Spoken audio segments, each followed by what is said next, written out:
live.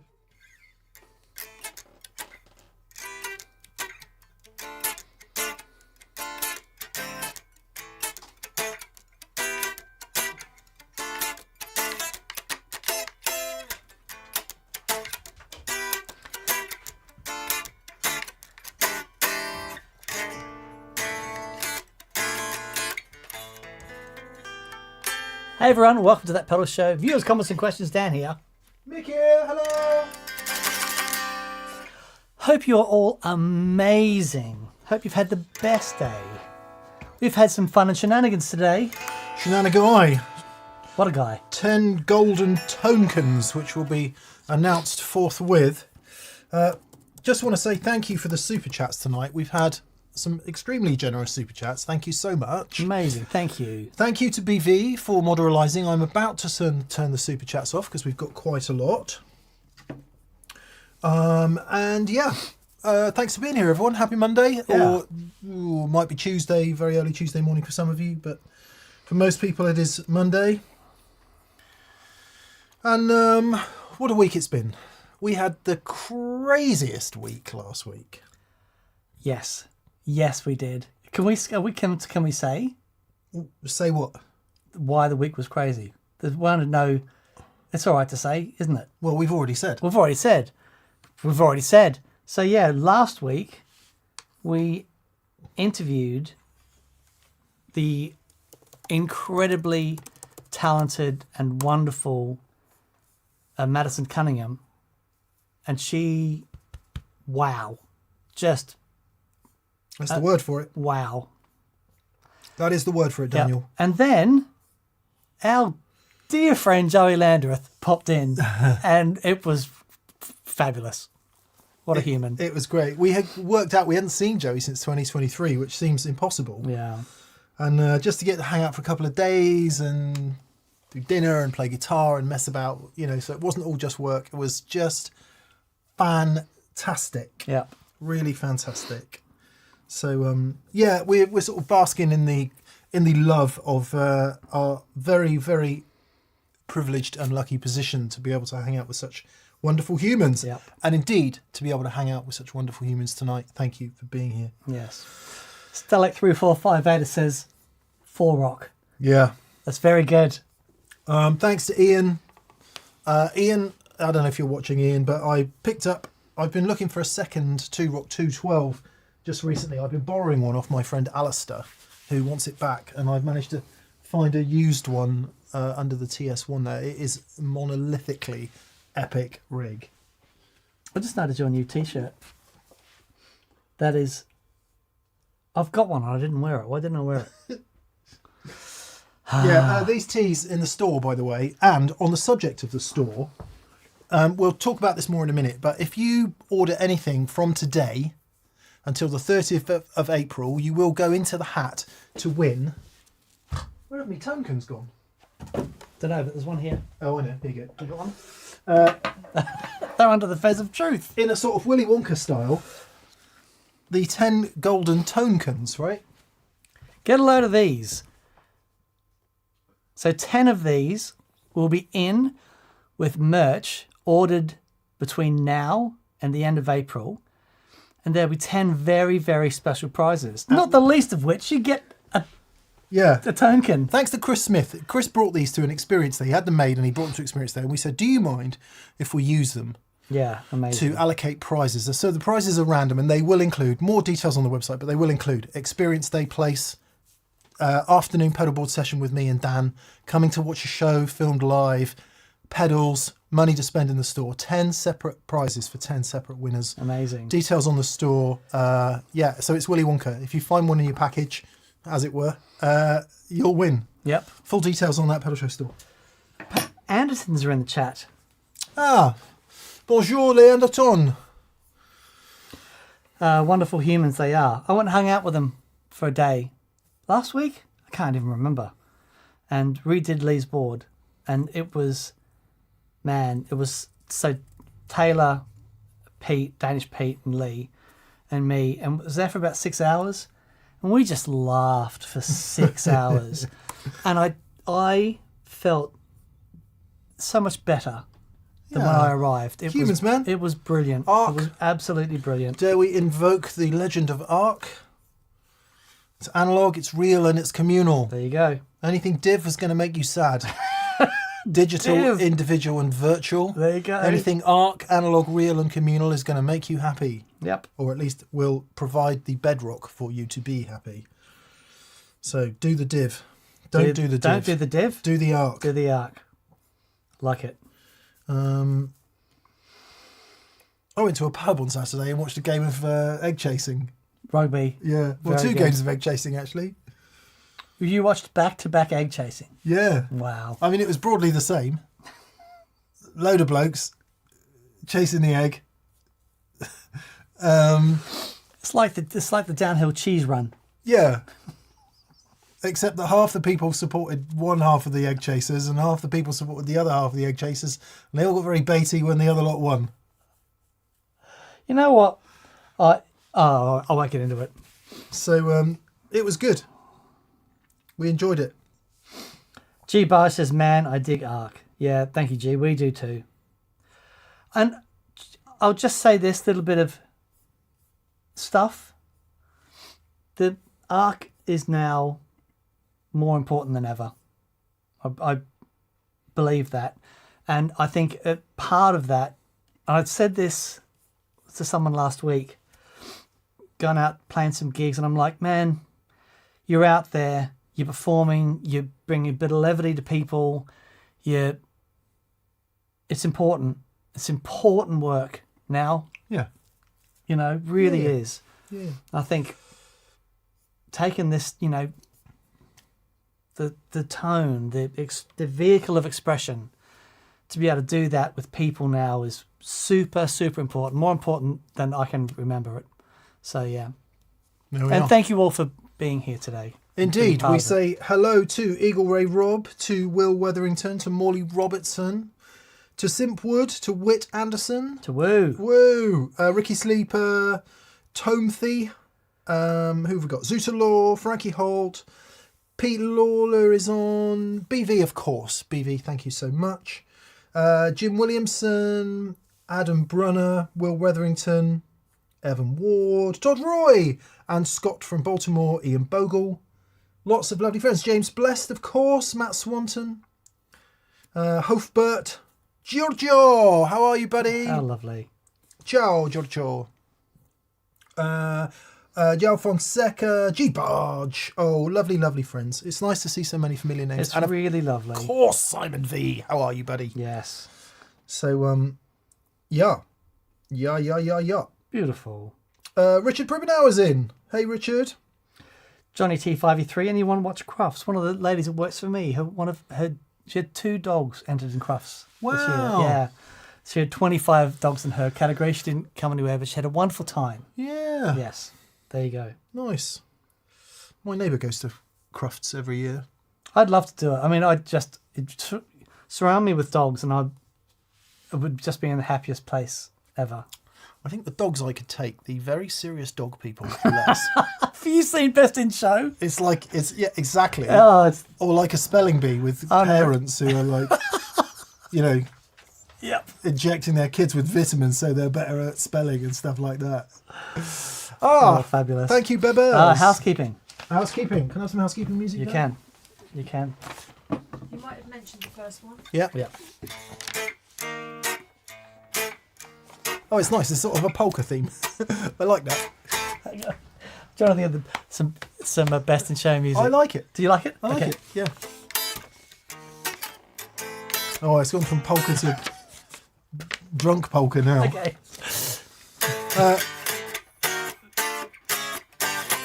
Oh, it's a reimagining of Sunshine of Your Gloves.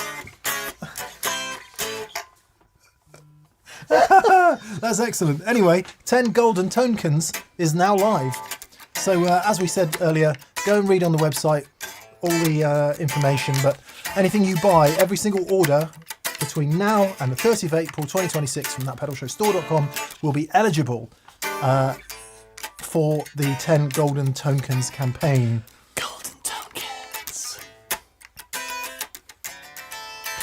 Golden Yeah, tokens. so we've hinted at the prizes. 2 experience day tickets, 2 half-day pedalboard surgeries, 2 guitar pedals handpicked by us for your board, £100 of TPS merch, and 3 tickets to watch TPS filming here at Shangri-La, and you can bring a guest of your choice as long as they don't smell. Don't be smelly. No. Don't smell. Yeah, you can bring smelly people, it's fine. And just before we came on air, we picked our February patron giveaway winners. They are 2 Reeves Electro pedals, very kindly donated by Marcus and Izzy Reeves. And the winners are Vegard from Trondheim in Norway and Richard from Oldham in the UK. We'll email you both tomorrow with details of what happens next. So there we are.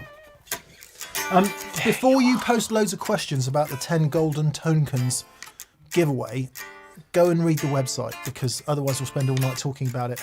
And now we've got lots of super chats to get through, so...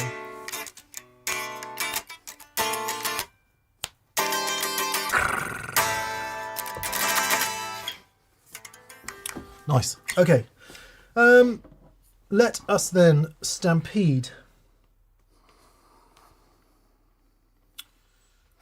to the chat, to the super chats. And the first super chat today is from Tom Killory. Hey, Tom. Hey, Hope Tom. you're well, bud. He says, update. I fitted the EVM 12L into my Hot Rod Deluxe. And? With Kingsley Maiden in the loop, the EV hype is real. Yeah. My effects are so much clearer, I had to turn some down, especially the spring reverb. Any tips for taming the reverb attack? You can... Is the reverb in the Hot Rod, is it valve driven? Be surprised if it was, but I don't know. Okay. You could, as Dan was going to say, if it is tube driven, you can use a different tube. It would probably be a 12AU7 anyway, if it is. Let me double check. Dan's going to check. So one of the issues with single knob reverbs is the amount and decay is set off the same, essentially for all intents and purposes, the send and return level is the same, off the same pot. Now, on some more advanced designs, you get knobs for level and dwell, or they might be level differently, and you can get the sort of response that you want. But the reverb is tube driven. it is. But it is op amp on the recovery. But if you change from a 12A7 to a 12AX7 to a 12AY7 or 12AT7, it'll change the nature of the reverb going into So the try tank. So give a it a lesser go. tube. That may help. Yep, Good advice, Daniel. I was due. And nice EV in a Hot Rod Deluxe. My goodness me, I rather suspect that projects just a little bit. Yeah, with those mids in it. Yeah. Hello, mummy. Michael Giliberto. Michael, good to hear from you, bud. He says, am I first? Not quite. He says, hello from sunny old Saybrook, Connecticut. Recommend more soft drive exploration. It's a different voice. Funnily enough, on our last experience day, somebody had one on their board, a real one. Yeah. I'm kind of interested. Kind of interested. You know what I'm kind of interested in? I'm kind of interested in... Here's Rosie. Come on, baby girl. Here she is. Here's Rosie. Here she is. I'm interested in Rosie. I'm interested in Rosie, aren't I? Yeah. Rosie's got... I bought that collar from the Gibson store in London. Gibson, Yeah, Gibson Flying Spaniel. Flying Spaniel. It's about to fly. You're right, darling. Good girl. Good girl, Rosie. What are you interested in, Dan? What was I saying? No idea. It'll come to me. Okay. Carry on. Yes, we like that, Michael. I'll try and get my hands on it. I keep searching eBay and Reverb for them, but they're quite expensive. There was one in the States that was relatively affordable, but once you add the VAT and shipping, it becomes nuts. I have talked to Pete Cornish before on a number of occasions, and he is a lovely guy. I would so much love to interview him. Pursue it, Daniel. I will pursue it. with gusto in a very gentle manner. Yeah. Because, If we can interview Bill Frisell, we can interview anyone. okay, I agree. That was wild. Yeah. Yeah. Yeah, okay. All right. Aaron Edwards. Aaron Edwards has 2 questions. Okay. Thank you, M. Or indeed, Aaron. Good day, gents. Have either of you wax potted an unpotted pickup that had gone microphonic? What were the results? Would you ever do a vlog on the process? So let's deal with that first. No, I haven't. Just the shenanigans factor, the ball ache factor. Yeah. It's just so much easier to get another pickup. The problem is, as soon as you get into the wax potting thing, you are fundamentally changing the way that the pickup works. And it's going to change the sound of it. If you like it but it squeals, then put it in a different guitar that you don't use for high gain. I would look at finding a pickup that works better in that scenario. But that's just me. Yeah, there's some other stuff you can do.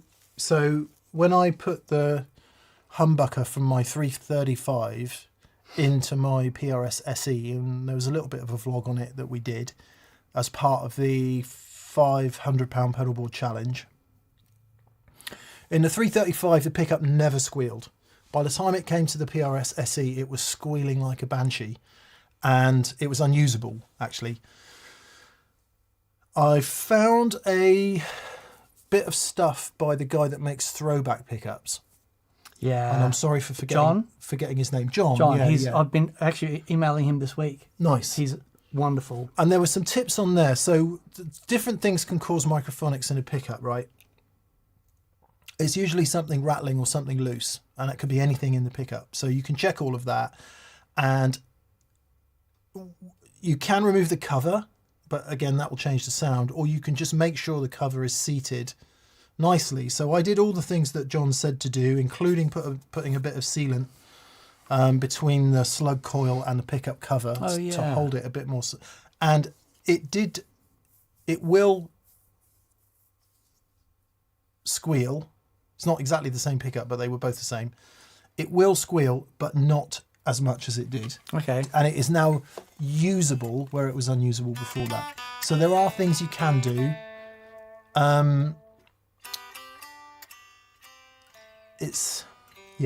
Can be springs, can be anything vibrating that's making that thing squeal. Yeah, I know. I'm right with you. Unpleasant scene in the film Deliverance. So investigate that. And a lot of the custom pickup makers will repot pickups, and they can do it. You know, potting a pickup isn't one thing, isn't like it's now potted or it's not potted. The variations in potting wax they can use are quite significant, and how much it's potted. So could be worth looking at. Sorry, I've been very helpful. Why change the habit of a lifetime, Daniel? So yeah, do that. But just as Dan rightly said right at the beginning of that, it will change the sound. Yeah, it does. As soon as you change the process, you're going to change sonically. It might work, but if it's useless, it's worth a try. Yeah, there you go. If you don't have any other choice, and you just grab some paraffin wax, go on to StewMac. I would get a professional to do it personally. But... Oh no, because if it's useless, have some fun doing it yourself. Give it a go, because if you stuff it up, you can do it again. Yeah, right. And M. Aaron also says, walking home today, awaiting the delivery of my Gig Rig G3S. Ah, awesome. I'm looking forward to trying it out TPS wet dry with my Marshall Studio Plexi Studio JTM. Wow. Please take one from the chat. We've spent a long time answering your questions, M. So with respect, we'll skip right along. But thank you, mate. But thank you, yeah. And enjoy G3. You know, it's what it enables you to do is staggering if you just give it some time. Thank you. Yeah. Andrew R says, rumour has it Mick got a flying V. No. Don't know where you heard that. No. What's the most unique guitar you've ever played? Mine was when I was running monitors for Jackal.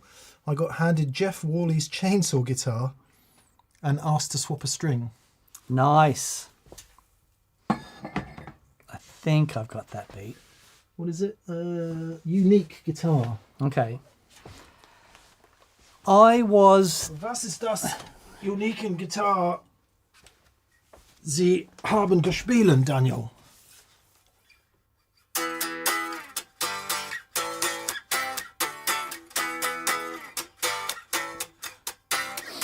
Catherine, are you still down with this tune, or you've heard it a lot now?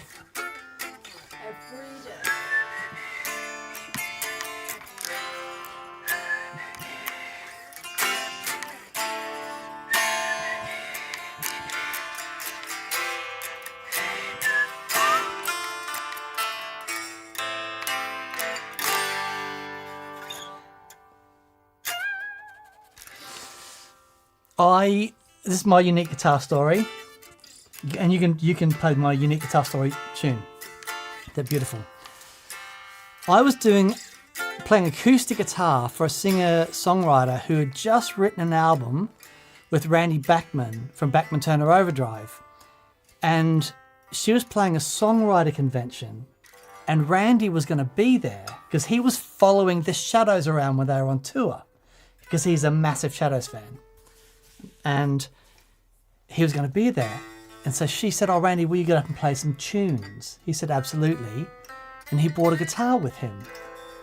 He hands me this old Gretsch White Falcon. And he says, can you tune this up for me? And I'm tuning this guitar up, and it's got a built-in big muff and stuff in it. Like, it's amazing. And I'm tuning this guitar up, and I'm like, this guitar is incredible. He goes, you like it? I go, yeah. He said, oh, John Lennon gave me that. There you go. That's my unique guitar story. Was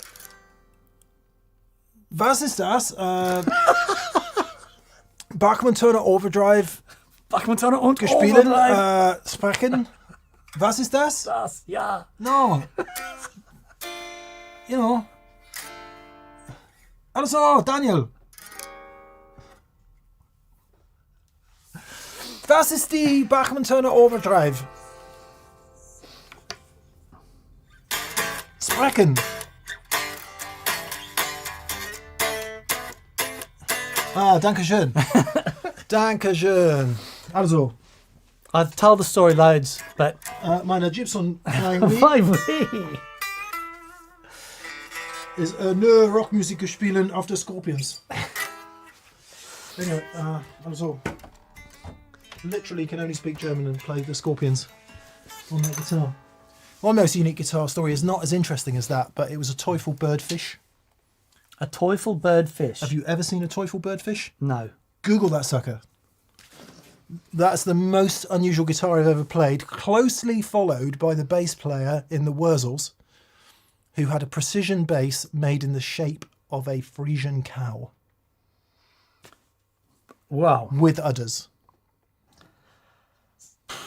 Oh, I have seen these things. Flippin' heck. Doesn't get better than that, does it? 16 grand. Cool, they've gone up.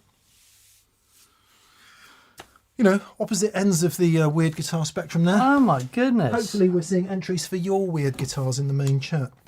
There you go. For anyone who hasn't seen a Teufel birdfish, that's what a Teufel birdfish looks like. Look at that. Stunning thing. I'm assuming it plays like... Plays like better. Plays like butter? You can play scales on it. Come on. Very good. Yeah, yeah. It's light as a feather. You can, yeah, you can have bird jokes and fish jokes.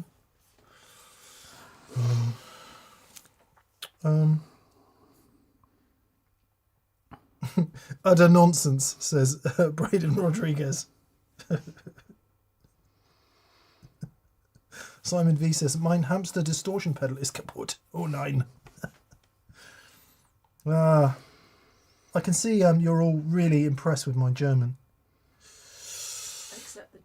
Except all the Germans, yeah. Appelligensens. Entschuldigungs. Can you understand German? Not spoken at pace and conversationally, but generally, yes. Right, okay. Yeah. I did GCSE. Did you? Nice. Did I do GCSE or did I do before GCSE? Anyway, and then just ended up going to Germany a lot. And Right. loving it. Yeah, I love Germany. It's great. Anyway, blah, blah, blah. I feel drawn there. Greetings from Chicago, says Rick Van Dyne. Hello, Sweet Rick. home. New amp day, I just picked up a new AC30 hand-wired with Alnico Blues, and it's glorious. Perhaps your next hand-wired shootout. There's not much out there on these, and Dan is the man we need on this. We'd like to do that, Rick, because they are quite different. As we've discovered with the 64 Deluxe Reverb custom hand-wired, and the regular 65 reissue, so it goes for the hand-wired AC30 reissues. And there have been many over the years, but there's one in particular at the moment that's quite good. The fawn one. Yeah, I guess so. Yeah. So yes, Rick, consider that on the list. We just need to get one from somewhere. Yeah. I'm sure we can get one from somewhere. Yep, that'd be really fun. Iron Wolf 1776. I think it's great you have an orange amp to work with. They've always impressed me. Rock on, boys. That really is an impressive amplifier. And it's got neodymium speakers in it. The cabinet has, yeah. Yeah, Well, I think that's worthy of exploration. I do as well because they sound great. And I've not heard them sound great. They've always sounded compromised to me. So the question is a non-neodymium cab going to sound great? Oh, boy. Yeah, they've changed that cabinet in particular has definitely opened my mind on Neo speakers. I've had to record them quite a bit in the past for a bit of commercial work that I've done, and I've always come away feeling really sad and having to fix things and like do EQing that I wouldn't want to do and all that, and just like they just. But they were early ones, right? Well, they were earlier and they were different model. These ones, we just stick our mics on as normal and they sound really good. That amp sounds really good. Yeah. So it would be good to engage with that a little more critically and A/B it with. Well, I've got a cab with two regular creambacks in similar cabs. So Okay. Fab. yeah, we should be able to A/B it, and we should record it Yes. and publish it on Dust Interwebs. Mellow Fellow 7. Call Leggings. the mellow fellow. Oh, I just had massive deja vu. Did you? Yeah. I've was getting those a lot recently to a point where it stopped being fun. Right. I was like, what's going on here? Is it a tumor? Could be a tumor. It's not a tumor. What's that from? It's from Kindergarten Cop. Arnie. Yeah. Put that cookie down. Put that down. Aye. What was that? Don't forget, Arnold Schwarzenegger once said,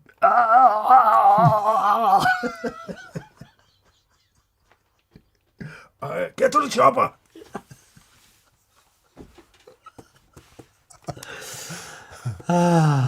Anyway, yes, we'll get into the orange and Mellow Fellow 7 leg ends. Mellow Fellow 7 leg ends. Saturday was new guitar day. I took home a 1992 Gibson Chet Atkins SST. ooh. Interesting. Nice. For some pointers, I rewatched your acoustic guitar into tube amps. Take one from the chat. Now then, is the SST nylon string or steel string? And does SS mean steel string?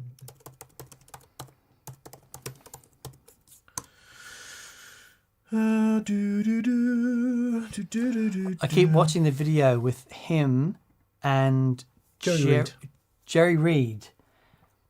Man, Jerry Reed is fire. Yeah. He's amazing. And he was in... BJ and the Bear? No, the one with Burt Reynolds. Cannibal Run. Was he in Cannibal Run or was he in... He's in one of those two. Might be Cannibal Run. And he was in Every Which Way But Loose. Every Which Way But Was he Loose. in that? Maybe he wasn't in Cannibal Run, actually. Or maybe he wasn't. There's another guy in Every Which Way But Loose. Clint Eastwood. Yeah. Oh, those movies, all around that early 80s, they all feel like the same dude. Smokey and the Bandit. That's that. Thank you. Smokey and the Bandit. That Thank is you. the film I was trying to think of with Burt Reynolds.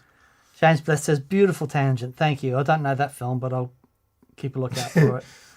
He was also in Smokey and the Bandit 2, I'm pleased to say. Yeah. And 3. Great. Yeah. But yeah, if you haven't seen the film, the video of Jerry Reed and Chet Atkins, you know, Chet Atkins is, you know, an absolute trailblazer with what he did. Such a beautiful guitar player, just controlled in all the right ways. Jerry Reed is just this He's unbelievable guitar player. phenomenal. And a lot of that star. stuff done on a nylon string as Yeah, well. It's exactly. Like, oh, man. Anyway, the SST, the Chet Atkins SST by Gibson, sort of looked like an Ovation Plus. It was a flat-topped, single cutaway electroacoustic guitar, but without a hole in it, and it was a steel string. So Awesome. I want to say there was a nylon string as well, but anyway, it doesn't matter. Yeah, cool, man. I'm assuming it has a piezo undersaddle transducer, and it was very popular. Used by including Waylon Jennings, Lindsey Buckingham, Johnny Marr, Wow. Mark Knopfler, Dave Matthews, David Gilmour, Steve Earle. We've seen Johnny Marr's guitar room. Robert You Smith. pretty much, whatever guitar you've got, you can pretty much put Johnny Marr in the list of players because there's not many guitars he doesn't have. Johnny T503 says, do you order from Thomann in Deutsch, Mick? Oh ja. Natürlich.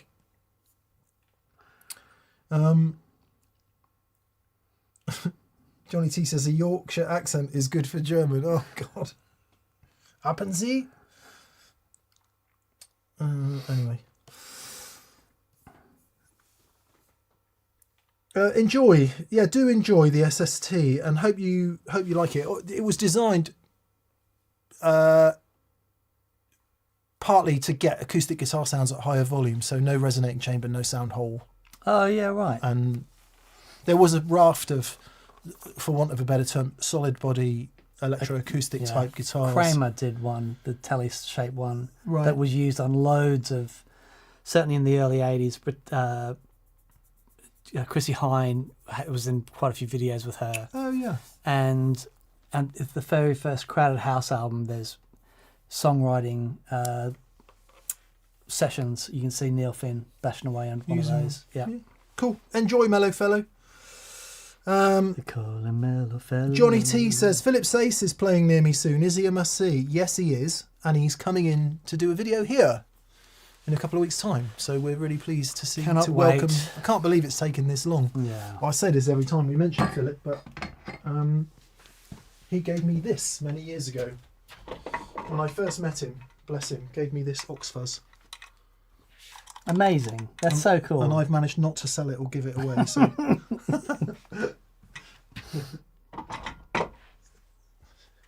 when he was teaching me, I want to say it was Philip that kind of really clicked it made me go, oh yeah, I could use fuzz. Oh, wow. I think so. Because Okay. watching him play it with a Strat into like The loudest his amp in the world. mother amp and Yeah. the crazy stuff he had going on, thinking, oh yeah, I could do that. Well, obviously I can't do that, but I could give it a go. Fabulous. So yes, he is worth seeing, Johnny. Take your earplugs. Morley Robertson, Legends. Legends, hope you and all the TPS people are well. I want to add a TC Electronic Spark as a solo boost. Where should I put it in my signal path using TPS wet dry? As a solo boost, you want to put it at the end of your gain stage, but before your split. Because as a solo boost, if you put it before your gain stage and you kick it on, any overdrive pedals that you have on will simply get more distorted, not necessarily louder. But at the end of your gain stage, it will take your swaying and give it more swaying, but the swaying won't be overly compressed. So trust me, just put it at the end of your gain stage. The Spark's a really interesting pedal as well because it does have some give in it. It does have some squash and some limiting and a little bit of hair of its own, but it's a really, really cool sounding pedal. A lot of people do use it as their always on thing just to give it a bit of vibe. I remember when I first did a rig for James Bay, and he had one, was using it like as his always on thing, and They're massively popular. yeah, really, really popular. But it's a really cool design.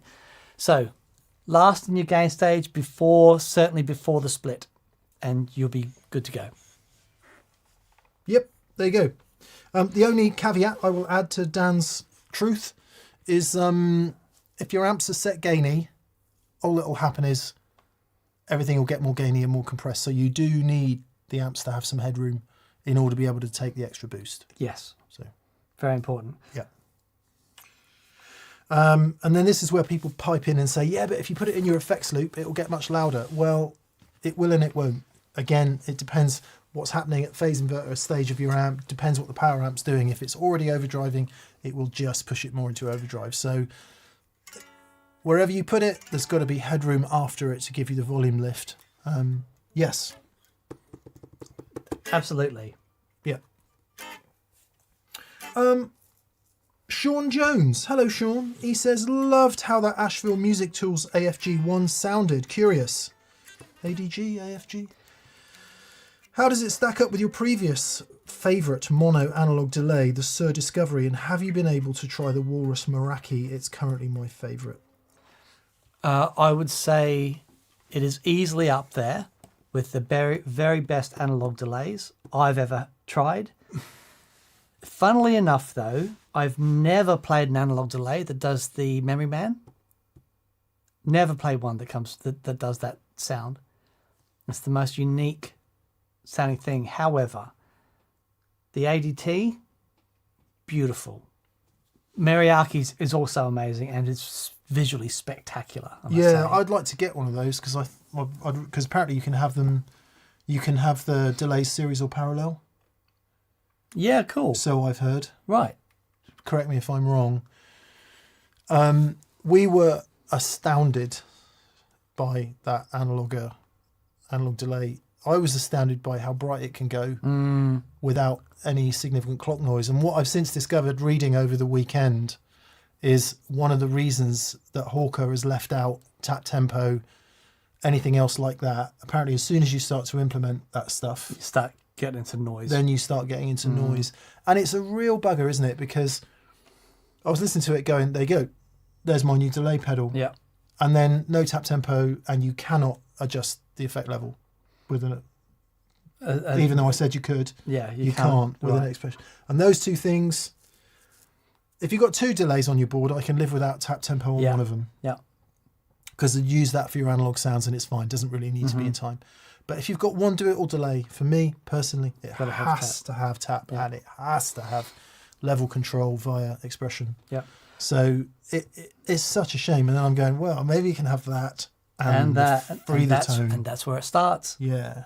And then you're in trouble. Yeah. But that's what I've done. I've got an analog delay on my board, my old 89, specifically for a slapback thing. Yeah. Nothing in the world does the slapback like a nice sounding analog delay. Because it's interesting because the shorter delay times, there's more fidelity in them, but they still warm. Yeah. And they just work. Oh, it's magic. Yeah. It's magic. But as to your question, Sean, it's time to do a follow-up, isn't it? Because we still talk about the Analog Man a lot, ARDX20. There's a couple of things with the ARDX20 I want to check. I want to go back and check. Okay. One is the buffering situation. Okay. Because it makes my overdrive pedals crazy bright, and I want to get to the bottom of that. Oh, that's interesting. I want to get to the bottom of that. Yeah, also... And that'll do. Also, I was setting some stuff up for Robin Ford recently. Just had a chat with him before. What a beautiful, beautiful human. Yeah, he's living his best life. He's in Italy at the moment. He's having an absolute blast, which is great. And he was playing around with the Jam Pedals Delay Llama Extreme. And every time I hear that thing, I'll go, that's really serious. That's a serious machine. So there's some, really, really clever analog delays, and probably time for another. Let's put them all on ring and let them fight it out. Yeah, I like it. good. You're Chris talking Smith. salsa. Chris, how are you? I hope we've said hello, Chris. These lovely metal coin things that you had made for us have now become tonekins, and they are the 10 golden tonekins that people will get in their orders. Please go to that Pedal Show store and read about this campaign. There's some amazing prizes to be had. Chris, thank you. We've used them for that, so hope you're cool. He says, hello from Salt Lake City. I got today off and I can't decide between golf or skiing. So VCQ it is. I wear glasses for reading. Now I think I need them to see the fretboard and I'm pissed. Mick, what is your glasses situation? Yeah, man. If you've been used to good eyesight your whole life and you've never worn glasses, when you finally do have to wear glasses, it's inconvenient. Now, I've been through bifocals, multifocals, like complete varifocals, contacts, the whole thing, and in each case they've compromised my vision in one particular way that I don't want it compromised. So they're good for one thing and not good for others. So now I have a screen prescription which enables me to see, from here to the end of my arm and to that camera. Anything beyond that starts to get blurry, and this is what it's going to be. So I get it. I can see the fretboard, but I can't read close. So I just need to feel it. yeah. Tell you what else I don't know if you find other people find this. I'm sure you do. When I'm tired, my eyesight gets really bad, Absolutely. and I was probably broken this weekend. I was just, after the week we'd had and a few other things, just, very, very, very tired. And my eyes, man, just awful. So then it's like, okay, I need to go down the pub, watch 2 games of rugby, get hammered, and that'll help. Didn't. Sunday was even worse. But did I tell the drain unblocking story last week? No. Did I? Dan and I are both at the point where we're starting to repeat ourselves a bit.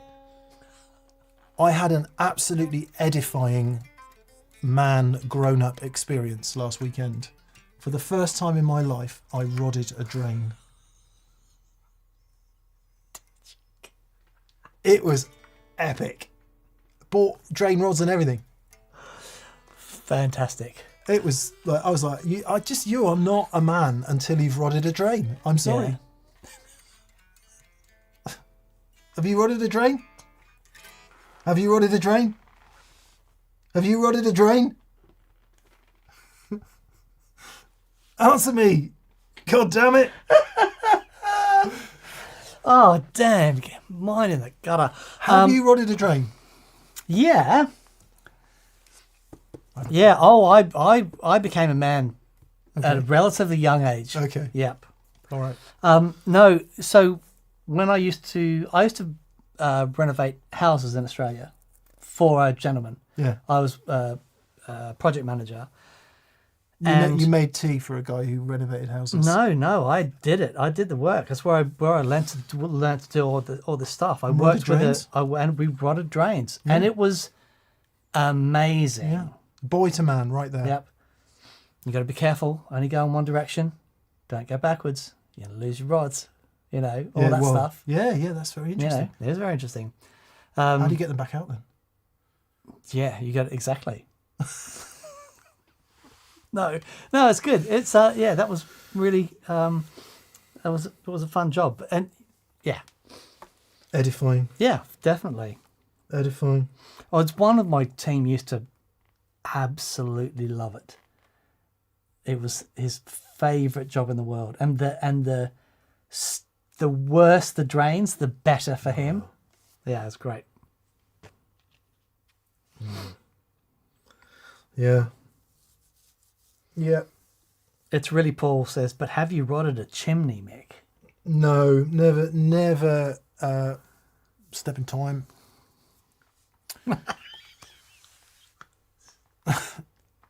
Never done that. Giving joy. Anyway, Fabulous. Wow. That Dawn says, "Oh, great! It's becoming that rotting show." Yeah, I'd just like to say it wasn't a feces drain. No. It was a kitchen drain, so it was Yeah. a fatberg. Yeah, Yeah, they all join up. not by us. Yeah, just pour into the river, don't they? Just where the surfers Pretty are. much. Exactly. Yeah, Exactly. it's not. I'm not. That's not a joke, by the way. Let's move along. Ossi Laurikainen. Ossi Laurikainen, in which I'm guessing you are Scandinavian of some kind, but you can let us know. He said, I went to a band night, Ossi said. Backline was 2 GATM 800 stacks. Most used... Oh, what? That was going really well. And then you say most used a grey box of sadness. But one guy hit the JTM with a muff and the bar bloomed. Wasn't louder, just better. Yeah. So, that is so interesting. And we say it here all the time at TPS, anyone that's been to an experience day will have experienced this. We record loud here, but it's never a problem. And no one here ever goes, ugh, too loud. It's not that at all. It's just because it sounds good and you can be loud. Volume isn't the problem. Crap tone is the problem. Yeah. And that's it. It is fascinating because when you get the tone right, you start to play stuff that you haven't practiced and stuff comes out and everyone's like, oh, this is fun. But what happens at a lot of these places is that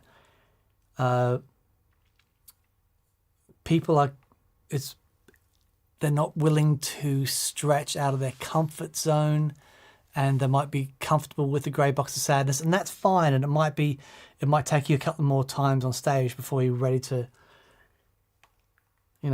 wrestle with the bear. And they sound fine. It sounds fine, the G-Boss, doesn't it? And sometimes it sounds better than somebody hammering a tube amp that they don't understand. Oh, so I don't mean to be universally disparaging about the No. G-Boss. I just always... There's just a sort of wave of sadness that comes over me when I see them, because part of me is going, imagine the fun you could be having. Yeah, right. You Yeah, know? I get it. But we get they're practical. Even Joey's got one on his board to do some things. Thankfully, not amp things, but some things, and it Yeah. sounds great. Yeah, it's fine. So maybe we're mellowing a bit. Maybe not. Have you fed the birds for tuppence, Mick? Says Simon V. Tuppence a bag. A bag. But more interestingly, unfortunately, the Delay Llama Extreme can't handle the Juggler's overdrive channel, says Veronius 005. Oh, that's interesting. Do you know if the ARDX handles the output better?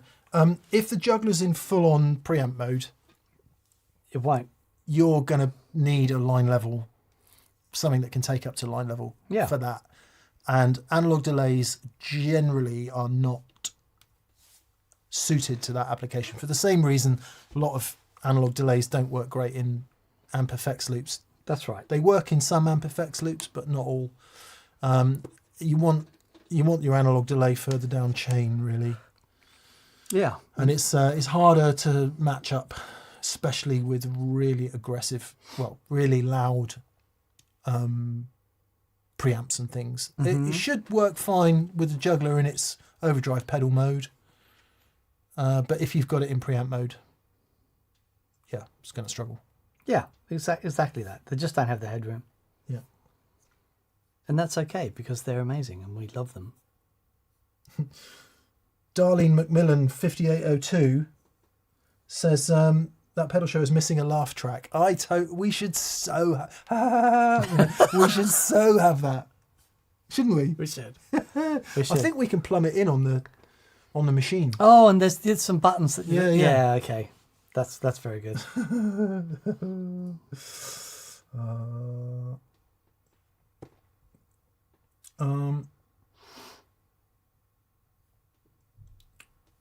Yes, right. HR says, I am a middle-aged woman who had her first guitar recital yesterday. Oh, congratulations. I feel like I did terrible. Any advice on how to crawl out of this pit of shame and get back to playing? Yeah. There's an acronym that we often use, HR, which is JFDI. You might have to Google it. Yeah, look, one of the toughest things about doing this is getting out of your own way and getting out of your head. When you're in a room and you're playing, right, people are actually willing you to succeed. Except maybe in a guitar recital. Was it an exam or was it a performance? Yeah, I know. I think if if you're performing, I think generally people want you to do well, and we've all done it. I used to play with a guitar player who, at the end of every gig, no matter how good the gig was, would beat himself up for half an hour. Oh, that's me. Is that you as well? Yeah, terrible for it. Or used to be terrible for it. And it's like, you just got to, that stuff that's in your head about that is not real. It doesn't exist. No one else is thinking about, if you might have played a bum note. Honestly, just crack on, because music is a gift. And the more that we get out of our own way with that stuff and just enjoy it, you honestly, your life would be so much better for it. Yeah. Because, and the other thing is, you don't learn anything from your successes. You learn everything from your mistakes. And if you made a mistake, learn from it, move on. Yeah, that's it. The reality of a mistake or something that you can sort of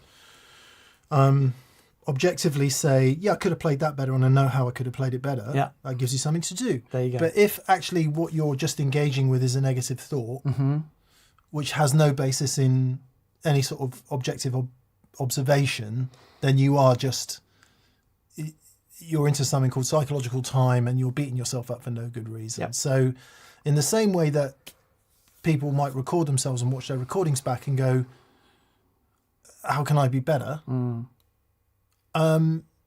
It's that, really, while also accepting that it is what it is and you did it. That in itself is a significant achievement, and hopefully you did it for the love of doing it and because you've put the work in, and this is where you are. This is where you are. And it's great that you're doing and it. the place to be is forward. Yep, definitely. Not back, not Yeah. looking back. So, yeah, the next recital. Yeah, we're all on your side. Yeah, 100%. We want you to go out there and smash it and have fun.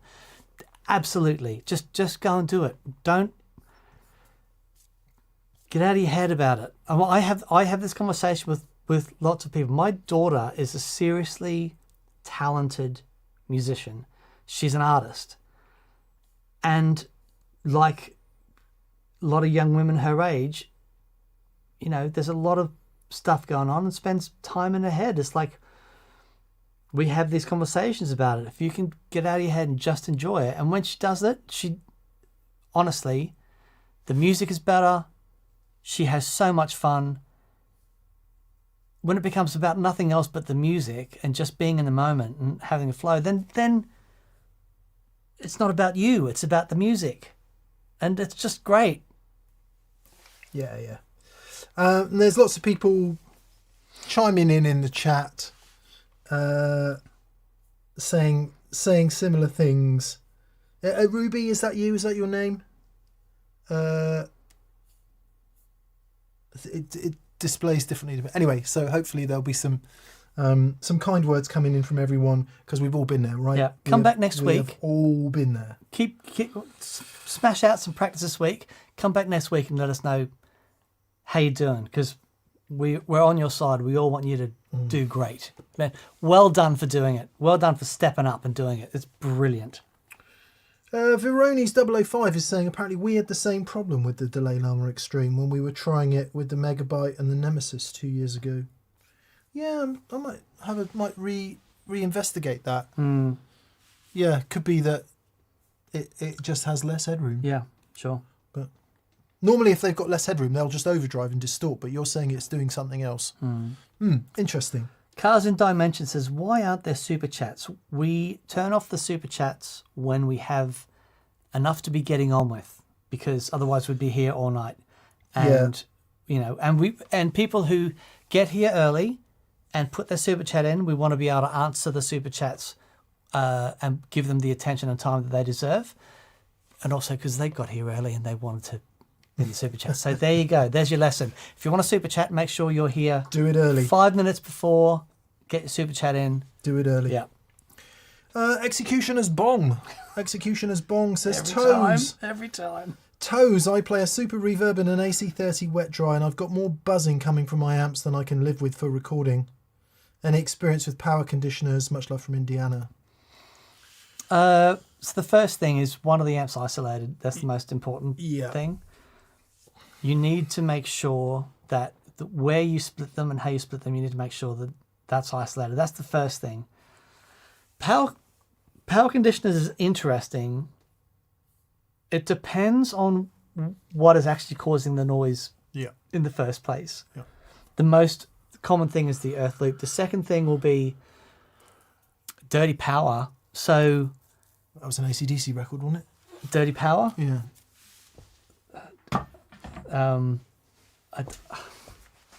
Sorry, I didn't.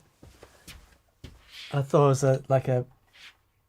it's not a dirty power for good Jamaican ADGD. ADGD. So AGDD. AGDA. dirty power. Can all of my accents end up sounding Indian? Achtung, I'm actually speaking English playing this Flying V. Maybe there's a The curse is broken. transcendental thing happening. So if you have things where you're recording, things like dimmer switches, they're a nightmare. One of the things, because we've got where the lighting is, the lighting causes loads of RF, and so it just depends on what's causing the issue. The other thing that's really important to do with your amplifiers, make sure that they are plugged in to the same power source. Sometimes, even if you just have a power point at one end of the house and the power point, or at one end of the room, another power point at the other, just the difference in differential between where those two plug sits can cause issues. So make sure that if you've got your amps and your pedal board or whatever, best practice to put them all on the same power strip, because then the potential is the same. Lots of best practices for noise, but power conditioners and stuff, they can be good, but only if it's the problem that is solved by using a power conditioner. So check out those other things first. Hope that helps. But if you, as he said right at the beginning, if you don't have your amps properly split with a proper splitter that has isolation, then that is almost certainly where the problem is coming from. Yeah. I love that. That's on his guitar as well, but you need to play it the other way around. And tune down like a mile. Yeah, right.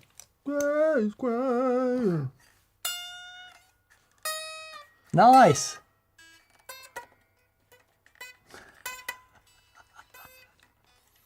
They do say that if you're wondering what it's like for a beginner playing the guitar, play left-handed. But it's even harder than that, because you don't know where to put your blooming fingers. Yeah, definitely. I don't know where to put my fingers. Oh, wow. Dirty Power is an acoustic folk band, says Titus Crusher. Nice. Executioner's Bong says, thanks, Toes. There we go. You're welcome, mate. I can do Happy E and Sadie. From the start. Happy E. Sadie. Very good. There is something enjoyable about the guitar's general symmetry, if we ignore all this stuff on the front. And of course, as we've said many times, Dan, Yes. built-in guitar stand. Yeah, good luck, mate. Let us know how you get on. Gibson Flying Wii. Johnny T. Johnny T. He said, Sir David of Gregoryshire gifts you a guitar, Dan. Which one? Dave has a 19, I think it's an early 50s double cut junior TV yellow, and it's the best electric guitar. It's the one that he plays, the first Big Train album that he played on, I think is called Underfall Yard. And it's the guitar solo on the first record, on the first track of that. And it's the mightiest sounding guitar. And he's used it on a couple of Tin Spirits tracks as well. And whenever I hear that guitar, it's just like, that's astonishing. So that would be my pick. Yeah. And he's got some crazy good guitars. I'd like... You didn't ask me, but I'd have one of his Ricky's. Yeah, that's the thing is, his Black 64 Ricky, I think it is, only because that's the sound of that guitar changed my life. You know, hearing sensors working overtime and, you know, things off drums and wires, and that sound of that guitar, amazing. His Strat is just so cool. Nice Strat. You know, nice Strat. He's got a lot of really amazing guitars, but that would be his Double Cut Junior. Wow, just wonderful. I mean, he found this guitar for me. He bought a guitar very similar to this to a rehearsal, and I said, "There's no way that guitar is going to sound any good. It's only got one P90. It must be horrific." And then he played the rehearsal, and it was astonishing. And then I picked it up and played through his rig with the guitar very close to this one for about an hour. And then I thought it was the best guitar I'd ever heard. Then he says, I asked if I could buy it from him, and he said no, but I will help you find one. And he found this one for me, which is an astonishing guitar. which is just, I mean, man, listen to that. Listen to how loud that is. It's so resonant. So this is 61, all original, crazy good guitar. Still got the tag on. Still got old tag. That's enough of that one. Chris Turner says, have you seen Flying V's with Bigsby's on? Have to use scaffolding of some sort, and it looks very odd. Yeah, Lonnie Max is one of the famous ones that had a Bigsby on. Yeah, it just looks very odd, doesn't it? Yeah, but cool. I mean, the absolute force of will to put a Bigsby on a V like that is great. Yeah. Jason Hattrick, good day. Show idea. Does the guitar matter? Play famous riffs with the wrong guitar. For example, Hendrix on a 335, Zeppelin on a Strat, and see how much the sound changes. Best of luck with copyright strikes. It would be one of those ones where we play the riff wrong, wouldn't it? And everyone guffaws and falls back laughing. Yeah, it's interesting that.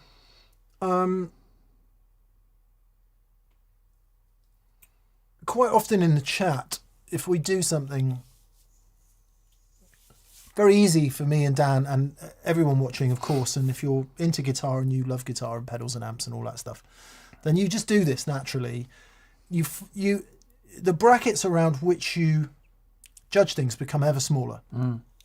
So we say, how different do these Les Pauls sound? And we put up 4 different Les Pauls or 4 different Tube Screamers or whatever it is, and we keep everything else similar. And then we go, how different do they sound? And then we start to talk about the fag paper in between each one. Sorry, fag paper, cigarette paper, for those of you who don't get that. It's a very thin thing. So there's nothing between them. And we get all fizzy about the differences between them, right? And we say, oh, I really like that one because it's got a bit more 3K, and I really like that one because it's got a bit more compression and overdrives a bit more on the bottom strings and all that. And we get into all that. You then hand the guitar to the next person, and it sounds more different than any of the pedals put together. So let us never lose sight of that wider context to bring those parentheses right back out again and say the biggest difference by a country mile in any guitar sound ever is, to use Miles Davis's vernacular, playing the guitar, right? Excuse my French. I didn't actually say it.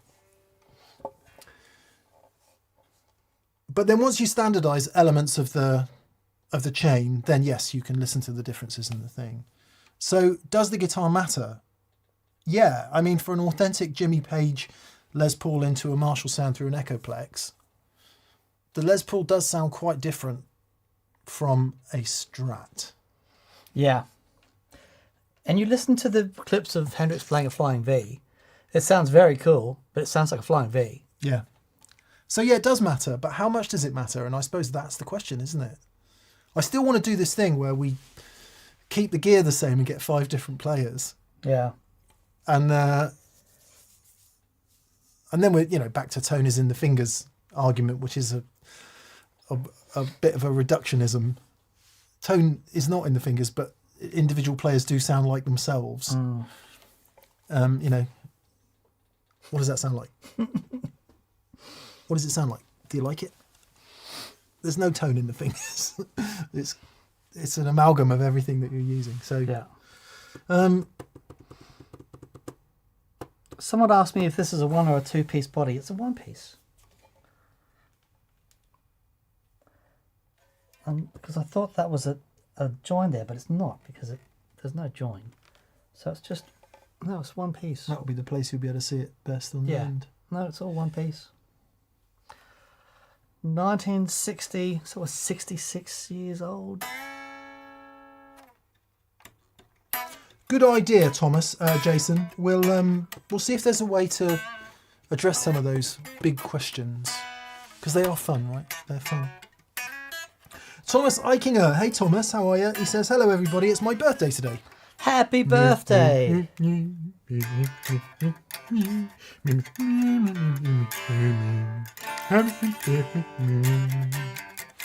Can't sing it, get a copyright strike.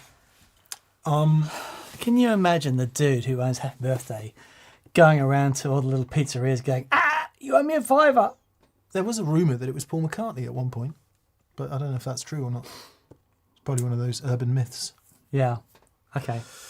Anyway, happy birthday, Thomas. He says, I will buy myself some nice gifts from the Pedal Show store. No question today. Please take it from the chat. Well, if you do, Thomas, hopefully you haven't missed this already. If you do, any orders between now, today, and the 30th of April go into the hat for one of the 10 golden tokens. 10 golden tokens. Tokens! Not focusing. Focus. You're too close. I'm not close enough, I think, is the problem. There you go. Look at that. Look, it's got 4 faces on it. Look. Faces. Once again, thanks to Chris Smith for having them made for us. Golden faces. Yeah. Details on that Pedal Show store website about what that's all about. So thank you, Thomas. So we'll take one from the chat, and the chat is asking us. Sean Eric Brooks says, have you played any of the Novo guitars? Yeah, we've played a few. We've got a baritone here that lives here. And we've played numerous others. Yes. Scott McKeon's got one. John Smith's had one. Zach brought one in from Mythos. Amazing guitar. So we've seen quite a lot. And I would say, try not to generalise about guitar brands, because obviously one guitar can differ from the next. But there is an undoubted familial awesomeness about Novo guitars. Completely. I think they're astonishing. I do dig them. In a big way. Yep.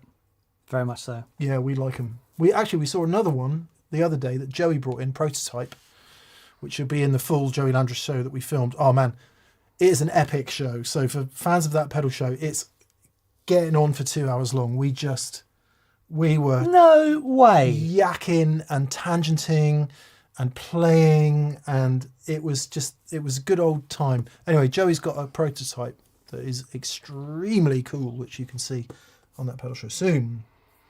Oh, wow. Fantastic. Non-aligned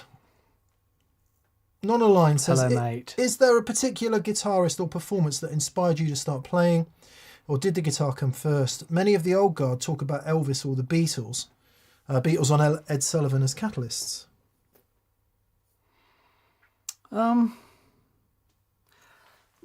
No, my thing was, it was the sound of it. My mum was learning to play guitar when she was pregnant with me. I don't know if this was a thing, but that was just what happened.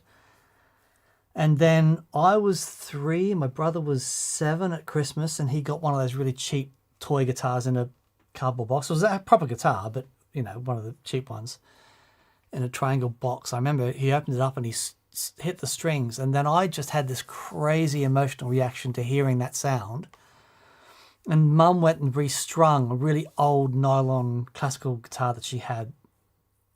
And I've just been besotted with the thing ever since. And I think there are certainly moments along that thing. I remember hearing War of the Worlds when I was very young, and the sound of the ooh-la guitars, which blew my mind. And things like hearing, like back in the day, there was some really great, growing up in Australia, some really great rock music from Midnight Oil and Cold Chisel and ADDC.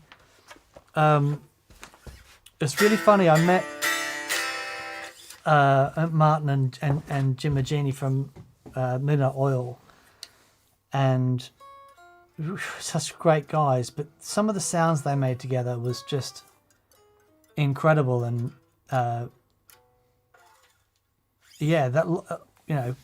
some really great music growing up in Australia. We were very, very fortunate, and just really inspired by all of it. And also, when I was very young, my cousin had a band, and she was having a party, and her band played at her party. And I just remember we were all up dancing and jumping around. We had the best time, and I just thought the guitar player was the coolest guy I'd ever seen in the world. It's often about the iconography, isn't it? Certainly for sure. Started that way for me. So, guitar in hand of somebody doing something that looked exciting. Yeah. And the guitar itself is cool, right? Maybe not this one, but most guitars are quite cool. It is cool. I'm joking.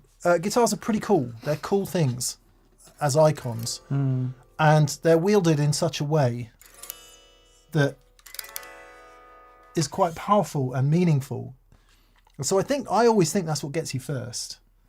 Yeah. You're taken by that. And then maybe... Well, it's why you pick up a tennis racket, pretend to be playing guitar, right? Because it's it is that thing. Yeah. And so I think that's where it starts. But then maybe, how does that translate to playing? And I think different things hit you at different levels. There was, for me, it was definitely my friend Paul. So I started playing and, was thrashing about on it a bit. But my friend Paul had a VHS of Clapton doing the Albert Hall gigs around the time the Clapton Strat had come out. So that would have been 86. So I would have been about 12. Right. And it was at that point, I'd been playing guitar since I was about 8. But it was 12, 13 where it just went... Yeah. Where it really took off. And I think it was seeing stuff like that. And then a story I was telling a friend the other day, a mutual friend of ours, a guy called Marco Rossi, who lives in Weymouth, was in a band called Kevin McDermott Orchestra. Anyway, he came to our pub in our village, and my dad used to take me down there to watch the bands that came to play. And I would have been about 13, I reckon. And Marco had a Strat, white Strat, if I remember rightly, with a mid-boost in it. And he had a Fender Concert 410, which I would have had no idea about at the time. They played a version of T-Bone Shuffle, the version of T-Bone Shuffle that Johnny Copeland, Robert Cray and Albert Collins play on that Showdown record. And I remember that specific moment. Wow. Being the point where it was like, okay. Yeah. That's what we do. That's what we do from this point on. Yeah, amazing. Thank you, Marco. I don't suppose you'll ever watch this, but thank you. And that. I think I was about maybe 11 or 12 when my brother's always been very, very good with money, right? Brilliant with money. And he always knew how to... He'd buy and sell guitars and guitar gear. Like. I have no idea. It's been a mystery for me my whole life. But I remember he started buying and selling some guitar gear. And I must have been 12 and he would have been 16. And he says, Dan, come and check this out. And he had an SG in his room and a Marshall JCM 800 combo. And he's like, listen to this. And he just hit an A chord. and that was it. And the thing is, it wasn't really heavily overdriven, but I think that was the first time I'd been in a room with actual tone, Yeah, right, okay. because it grabbed me in a way because it was familiar. There was something about it that I recognized instantly, and I couldn't put my finger on what it was, Yeah. and it was magic. And it just hurts you. It just and I might, yeah, it was just magic. It was so great. Nice. And it's interesting because I don't know, like if any of you out there have got musical relationships with your siblings. I've got musical relationships with all my siblings. My sisters, because we all used to sing together, but my brother, who was, sort of got me into playing guitar, and still to this day, my brother and I are very different people. And I was, Darren was very sporty and very athletic but very amazing business brain and all this stuff. But it's actually our love of guitar that has kept us really close. And we talk to each other at least once, if not twice a week. And the conversation always revolves around, we'll talk about mum and the family, but it's about guitars and about, Yeah. he'll call on his way back from rehearsal and go, "Oh, it was crap tonight," but it's like, yeah, but a crap night after rehearsal is still better than most. Still other not things. going to rehearsal. Yeah, exactly. And it was, it's, Does he call you all the way from Australia? believe it or not, it gets the old Krankenwagen out, Wow. winds it up. Yeah. It's really interesting. Really interesting. Sean Eric Brooks wants to know, why are there no other flying alphabet shapes? Like the flying L. It's a great That's question. really good. That's a great question. That's really good. Okay, we need to rectify that. You know what to do. Flying Z, you could have. Oh, that's right. Well, there's a mission. Flying A. See, that would be the V with the tremolo on it. The flying A. Okay. Martin Munich is getting very unhappy because we're not answering his question. So I'll answer your question, Martin. He says, I'm contemplating getting an audio interface, an RME UFX3 or a smaller UCX2. I cannot decide which one. What are your thoughts on the audio interface to get and use? Okay. So someone told me recently that the audio interface market is 4 times the size of the guitar pedal market. Oh, it's at least that. At least that. At least that. Huge, right? By way of saying there are so many guitar pedals available, imagine how many audio interfaces there are available. And to a point, they all do the same thing. They connect to your computer and they enable you to plug things into the audio interface, record onto your computer, and use the audio interface to put headphones, monitors. Then it's really all about what additional features do you need. Yep. How many microphones do you need to plug in at once? That will determine how many inputs you need. What type of sends and returns do you need? Do you need digital outs? Do you need audio sends and returns? Once you start to write a list of those things that you want to have in your audio interface, the answer starts to slim down really quickly.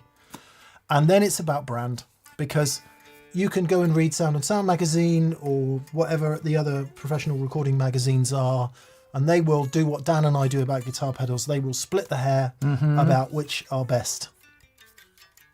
We're in a modern day of brilliant digital signal processing. We use Universal Audio because we've always used Universal Audio. We like the back end of it with all the plugins and everything, which has got a lot better recently because you can now run UAD plugins natively. They don't have to be via UAD's hardware. Oh, wow. And I've never used an RME interface, but I know they are extremely well regarded. So it's really about writing a list of the functionality that you want, really understanding that, and then making your choice. I know that SSL. What's RME? I don't know what it stands for. Are they American? I don't actually know. I want to say they're British, but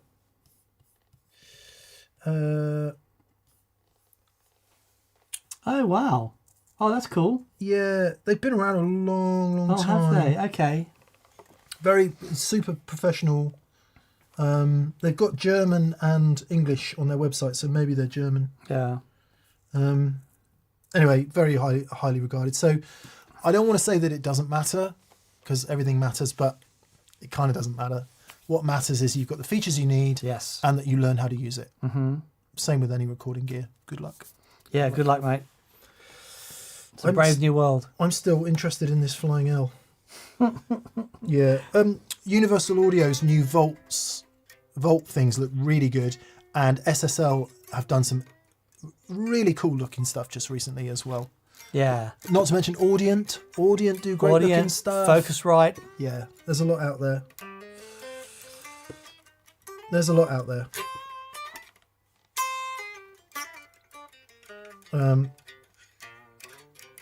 Gordon Rankin, voice of reason. Gordon, how are you, buddy? He says the quality is the difference. They're built to a price. RME are really good. UA, Apogee, Prism, Neve, and others. Sound on Sound is a good mag for research. Thank you for that. I do still love reading Sound on Sound. Oh, it is a fabulous magazine. Yeah. I just Because it's broad enough. It's broad enough that you can read the whole thing, and there's always something interesting. There's always something about, a mic pre, versus, soundproofing a studio versus monitoring, Yeah. It's brilliant. they about eight months ago they started a series on stereo recording techniques, going like right back to the beginning of stereo recording. And I got my most recent copy, and it's like, oh my god, we're still going. However many months later. So Fabulous. hello Sam and Paul and Dave and all the guys at Sound on Sound. You probably don't watch this, but we still love it. Yeah, we still love still do. It's wonderful. And it's one of the magazines I love having as a magazine. Yeah. It's a wonderful. They do a really good job. Good day, gents, says Whit Anderson. Oh, How are you, Whit? Good day. Been a minute since I've been able to catch a live Q&A. How many guitars is too many for a 3-hour club or bar gig? Typically, I bring a Strat, a Les Paul, or SG, and 2 acoustics. I know I could do with less. Am I being that guy? Much love from Woo. No, bare minimum, my friend. You're just scratching the surface of what is required. I want to know what you need 2 acoustics for. It's obviously fairly heavy on the acoustic An open tuning. setage yet. Could be. Yeah. Alternative tuning. Yeah. Costume change. Dobro. Yeah, completely. Yeah. Sunburst and then natural. Yeah, or sparkly. I think you've got to enjoy it, haven't you? And I think it's a sad state of affairs when we start worrying about if we're being that guy. I worry about it all the time. Like if I take a big pedal board, it's like I'm worried about being judged. I like to use big cabinets because I just think they sound so much better than small ones. And they're less directional in the way they put the sound out. So you can actually play louder and you get moaned at. It delays the point you get moaned at. So you turn up with a big cab and a big pedal board and everyone's like, oh, he's that guy. But we just got to get over it. You've got to enjoy it, haven't you? Yeah, completely. You've got to enjoy it. Otherwise, what do you do it for? Mm-hmm. Well, to get paid maybe, but it's been a while since that's happened. Yeah. So, yeah. No, take them. Enjoy it. The only issue I have is physical space. Yeah. Because so many venues, the stage area, well, so many of the kind of venues that me and him play, the stages are quite small, so there's not a huge amount of room for a guitar rack or anything, but why not? I think Paddy was in the chat before. I don't know if he still is. Hello, Pat. But yeah, Paddy, hope you're awesome, mate. We need to get some dates on the diary for Danalogs. Oh, I've got plans for a fun summer. And thanks to everyone that came to the Danalogs gigs in Swindon. That was brilliant fun. Got to yeah. One of the things I like about the Flying V design Tell me. is that that's a built-in guitar stand. Have I ever pointed that out before? I had no idea. So you could take that as an alternative guitar. You could and put it anywhere. Almost no matter where you put it. Almost. As long as it's got something to lean against. It's kind of fine. If it goes flat on the floor, is the headstock... Yeah, you don't want to do that. No, okay. There's one thing I thought was really cool.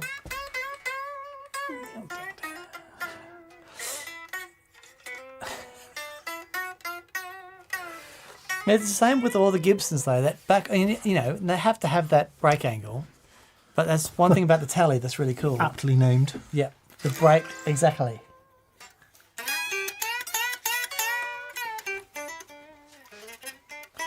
This lick, that thing always got me. And you played it once perfect. I'm like, Joe, what'd you do? How'd you do that? Do it, Woo. Do it. Take those guitars. Enjoy them. Show the people the guitars. The reason I brought up Danalogs is because I use 3 guitars with Danalogs, and I could do it all on my Telecaster, no problem. But some songs I just want to play the SG on. Some songs I wanted to play the Jag. And, it all sounds great on the telly, but it's just like, no, I want to, let the guitars, they bring something different to the songs. And I mean, really, I'd bring 10 guitars if I was, had enough space in the car to bring them. But actually, I'd really like having a few guitars, a few different voices, if they're the right voice for the tunes.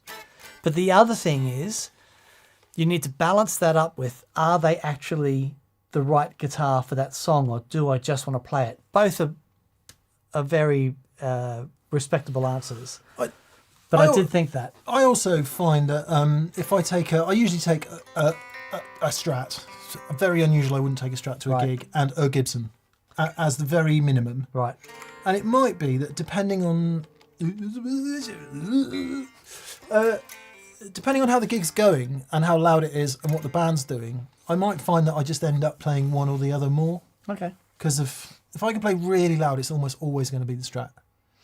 But if I've got to play quietly, the Gibson's just easier work, quiet, less loud. So look, my daughter's just texted me, which is better between Strat and Telly for properly punchy solos? This is the relationship I have with my children. Zach started a new band with his friends.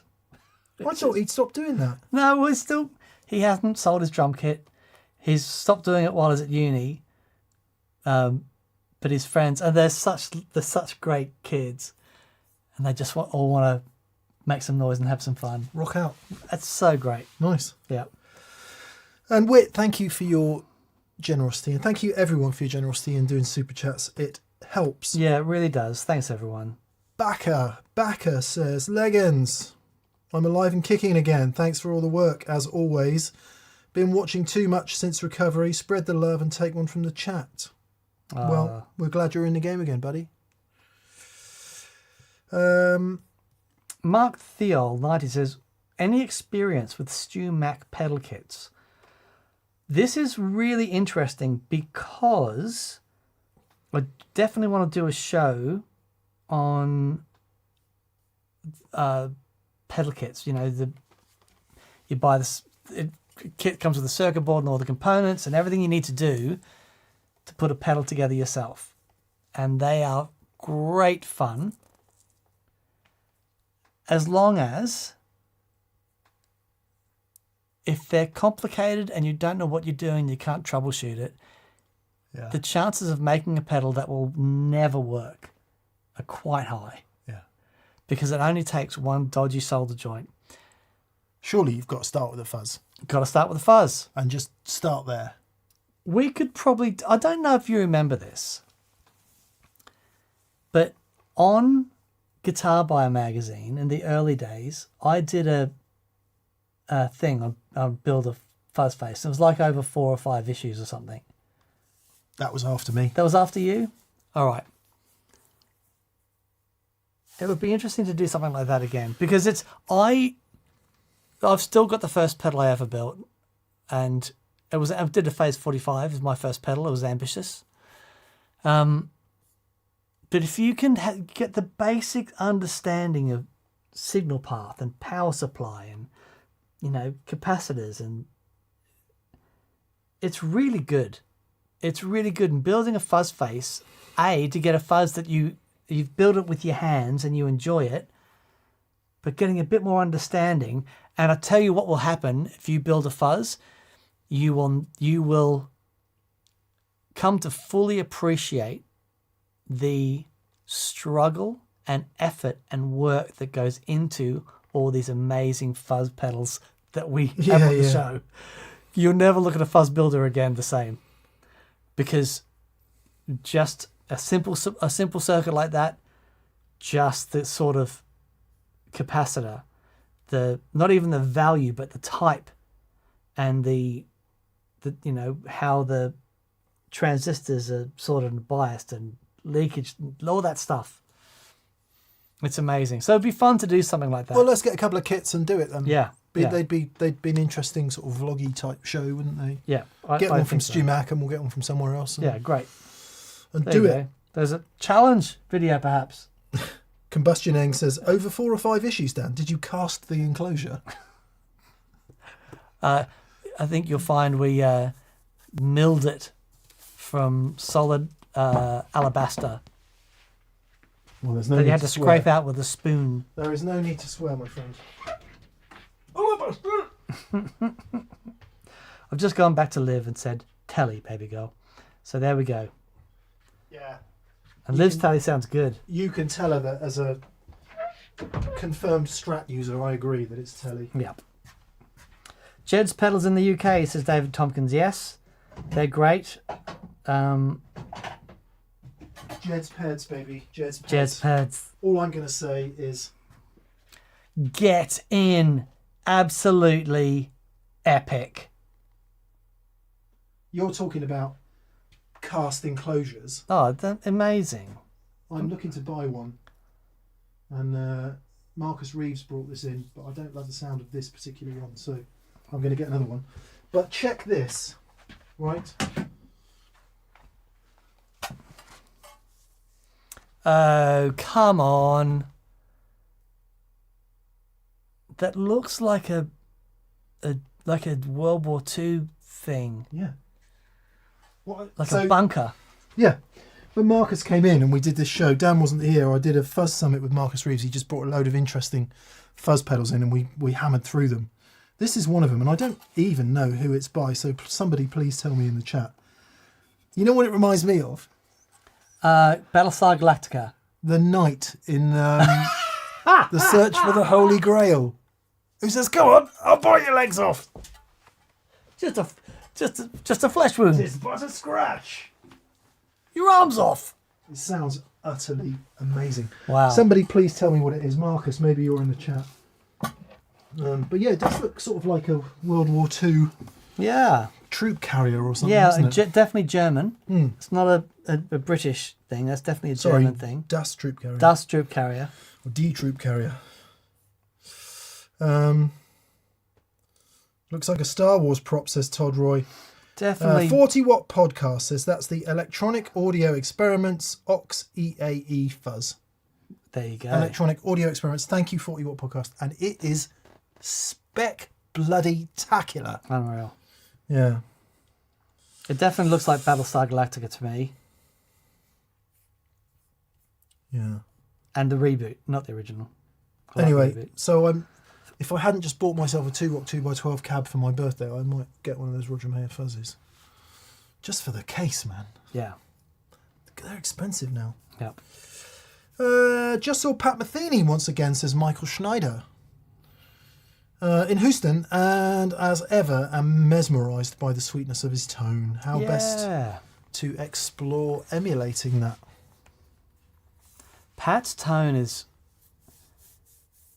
I don't know, I think there's okay, so Pat Metheny, there's a couple of jazz guys that I find their tone Hey, fascinating. jazz guy. Pat Metheny. That was actually a column in, I want to say, Guitar Player magazine. Right. It was called Hey, Jazz Guy. John Schofield, and what's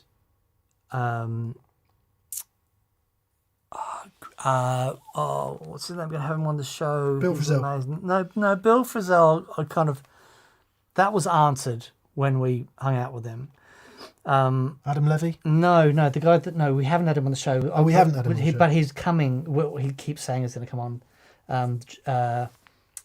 Julian Lodge. No. Oh, it'll come to me in a minute. I was really confused about John Schofield's tone until Right. I saw him live with all that modulation. When I saw him live, it made sense. But Pat Metheny's tone, I find still, it's amazing. How does he get that? What is he using? Some filtering? Do you like it? I think for what he does, it's exactly right. And Yeah. hearing it live, like, I've listened to Pat Metheny's albums and I like them. I don't put any on high rotation, but there are certain live clips of him playing that I think are some of the best stuff I've ever heard. Yeah. And there is so much joy in his playing, and I love that. But he's very much been down the texture tone rabbit hole with the whole guitar synth stuff, and I would be fascinated to understand where he gets that. Kurt Rosenwinkel is the other guy who's again been down he has that same almost filtered envelope-y attack. And it's really interesting. I think these guys are so into horn players that they try and emulate that, the breath going into the note. Yeah, it's not. Bill Frisell said this beautifully in the video we did with him, and many people have said it, but it's not. They're not trying to use a fuzz pedal to sound fuzzy. They're using a fuzz pedal to emulate some sort of physical thing. Yeah. Whether it be sustain, whether it be the attack of a note, whether it be, filter, whatever it might be. So it is an astonishing, because obviously Pat's had many sounds, but I think we know the one that you're talking about. Yeah. Kind of soft. Yeah, there's a soft Yeah. to it. But it's wonderful. It's so funny, man, that my entry into all that stuff was Pat Martino, because as soon as the harmony clicked that I was listening to, I could go back and listen to all those guys and go, right, it's now fallen into place. But when I didn't have that anchor and I couldn't, there's something with the tone that just, it didn't click. But I think some of that Pat Metheny live stuff is so astonishing. I'd watch him, watch him. Watch where he strikes the string. Yeah. I mean, I'm assuming he's predominantly neck pickup for that kind of sound. And just watch how he strikes the string, I guess. That will get you a good part of the way there. And there's a few people sort of listing the gear he uses. It's not in that. It's partly in that. But more to do with the physicality of how he strikes the string would be the better place to start. Yeah. Amazing, Michael, and good that you got to see him. You were mentioning Kurt Rosenwinkel. I was listening to him earlier. Man, that bends my flaming brain. He's amazing. He is amazing. Yeah. So Kurt Rosenwinkel is a proper musical genius. Yeah. Big brain, big picture. It's all vision and astonishing, beautiful. I was introduced to Kurt by a tune called Zhivago, and go and have a listen to this live version of him playing Zhivago. It is wild, and loads of, if you went to a gig of his, you'd likely see Robin Ford and the guitar players the guitar players would go and see him because he was doing something else that light them up. Yeah. Amazing, just amazing. So pushing to get him. We've been talking, and it says next time he's going to try and have a day off and come and shoot some stuff with us. Yeah, that'd be wonderful. Eric Atturl says, Dan and Mick, what guitars are ugly to you?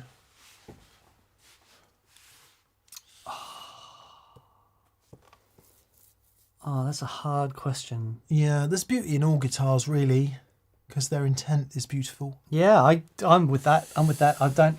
But I still can't look at headless guitars. They just look daft to me. I don't like it. They look I ugly to am me. going to concur. I've heard some beautiful sounds from those Steinberger type things. It's not about that. No, Look. I'm What saying do they look like? I'm saying, but I can't get past the look of them. Yep. I used to have one as a travel guitar when I was touring with Max. I'd take, just Max because all my other Bygraves. guitars were with Max Bygraves. All my other guitars were. Decimalization. That's right. Decimalization. Yeah, and I just have one that would Quid just. is a pound and a bob is a... If you've never heard Decimalization by Max Bygraves, Google it at your first opportunity. It is a piece of songwriting genius right at the point where we go from threepenny bits and bobs and shillings to pounds and pence. Sorry, I totally interrupted. Headless okay. guitars. Yeah, and there are certain headstocks that I really struggle with. I think the Tyler guitars are some of the best guitars I've ever played, but I cannot get past the headstock. But I do think the headstock is part of the reason they sound so good. It's also part of the reason I love big headstock Strats. There's something about having a big chunk of wood up this end I think actually makes a difference. But then the McMull guitars, like I'm a fan of all Brutalist headstocks. you are you? Yeah. Okay, yeah. Yeah. I don't know. The ones I don't like are the struggle. ones that just try and sort of ape it. Oh, okay. It's a bit like it. I'm like, don't do that. Do something brutal. Yeah, right. Yeah. Anyway. Okay. Yeah. Anyway. But they're still beautiful. They're still beautiful.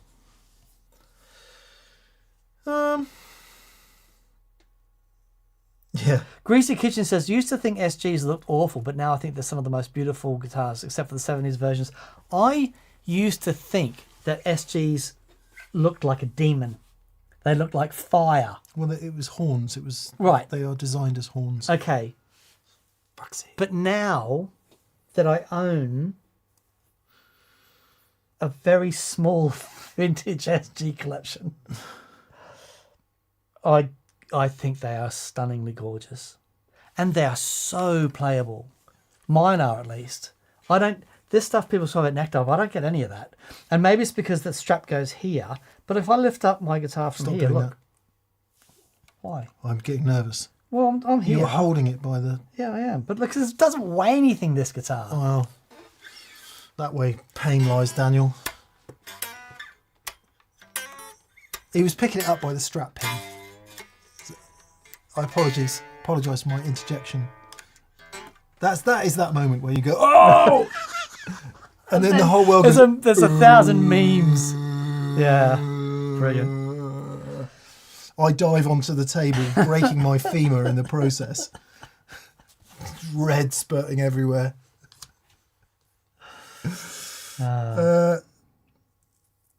Anyway, God, how did we get here? Plink Stringley says, hello, gents. Have you ever considered using a spectrum analyzer to show frequencies affected by drive or modulation pedals?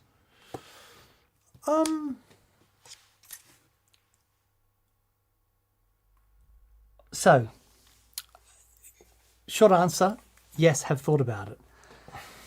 The problem with the spectrum analyzer is it's not about the pedal. It's about the pedal is... You'd have exactly the same pedal, exactly the same guitars, everything. Mick plays it and I play it, and what you're going to end up with is two wildly different outputs. Because the problem that you have is you look at one bit of like spectrograph, and you look at another bit of spectrograph and you say, this one's better than that one. That's where the issue is. You might be able to put it on and say, here you can see some of the mid-range of the treble of the Tube Screamer. But the issue is looking at it and making a judgment call saying, I like this one better because of, and I think that way folly lies. But it's interesting. So what you can do though is a frequency sweep and show where things happen. But the other thing to remember is it would be different every time you change a knob on the pedal. it's going to be different. What we could do is get some pedals set up to a place where we like and do a sweep there and show you what it looks like, but it doesn't really tell you anything. No, it doesn't tell you anything. That's my issue with it. It doesn't tell you anything. Jim Brosen is saying, well, why not do it for that reason then? Yeah, there's some interesting questions to ask there.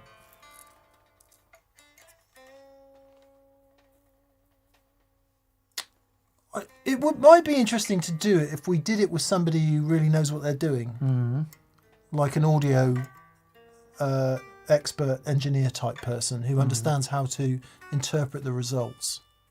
Because I guess Dan probably knows more about it than I do, but even then we'd be totally swayed by what we were hearing. Yeah, you have to get someone who does it for who really knows about the stuff. So let's find the question. What is the question? Yeah. Tell us what the question is And that you want then- answered by a spectralizer. And then we'll get into it. Does it help your understanding of guitar tone?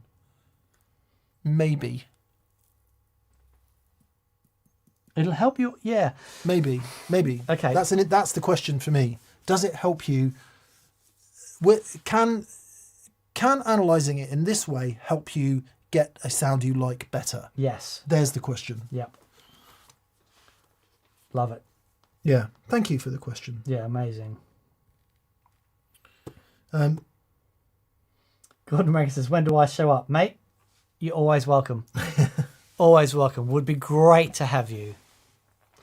Gordon Rankin's our resident brains trust.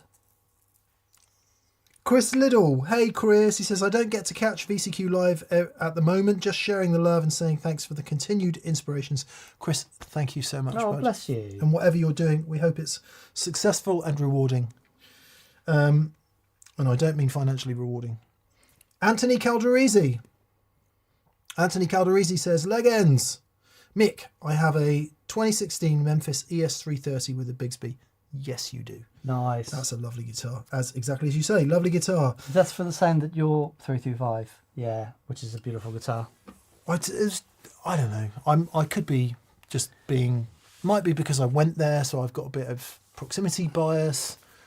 I've got all kinds of biases going on. I'm aware of my motivated cognition, but there's just something about a lot of those Memphis guitars in a particular period that when they were doing the VOS finishes, they were some really groovy guitars coming out of there. And I went there and I had a lovely time, so I'm obviously a bit biased. Anyway, I would like a more sensitive spring action. Seems like I need to press the bar further than my Strat to get any wiggle out of it. Is this normal? You can get replacement springs. Duesenberg do one, I want to say. Duesenberg springs are great. There are various available. They're available. Now, the nature of the Bigsby is a bit more agricultural than a Strat trem, right? So if you think about a Strat trem just for a second, let's do this. So on a Strat trem, obviously you've got the arm, it screws down into there, which is connected directly to the block. So as long as there's not too much give in the arm and it's not made of really bendy stuff, anything you do here has a direct result, right? Because I'm sorry, this is bleeding obvious, but I'm going to say it anyway. Because the arm is connected directly into the thing that moves, right?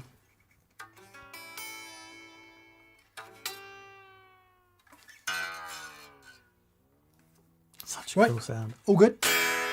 And look, it stays in tune. With a Bigsby, farmyard machinery that it is, the arm is not connected directly to the thing that moves. It is connected to a spring that compresses before anything moves, right? Listen to that guitar, man.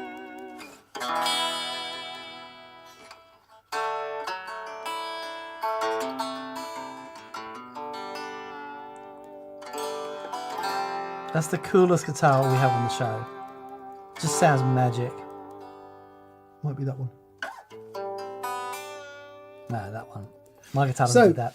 The question is, do you need a stiffer spring or a more compressy one? Because if the spring is more compressy, it's going to move more before the arm. So you may well want a stiffer spring. I did put a slightly stiffer spring in this one.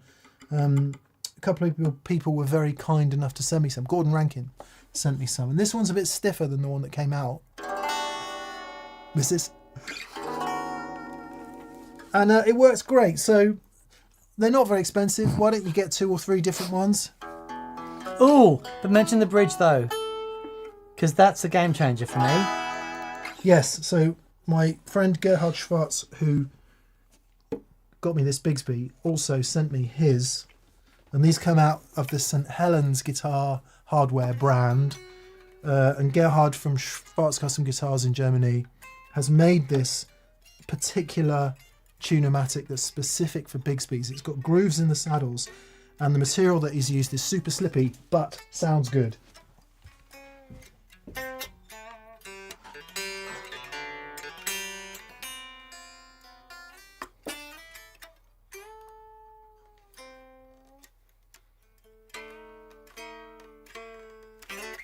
And it just works great. Different solutions for Bigsby's. You know, the Gretsch's have the rockers and some other things, but this looks like a tune-o-matic, sounds great and works. Yeah, it's fabulous.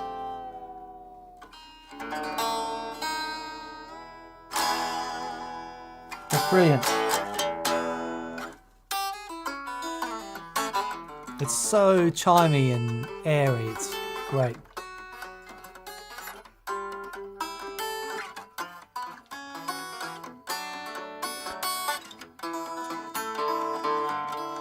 Let's go.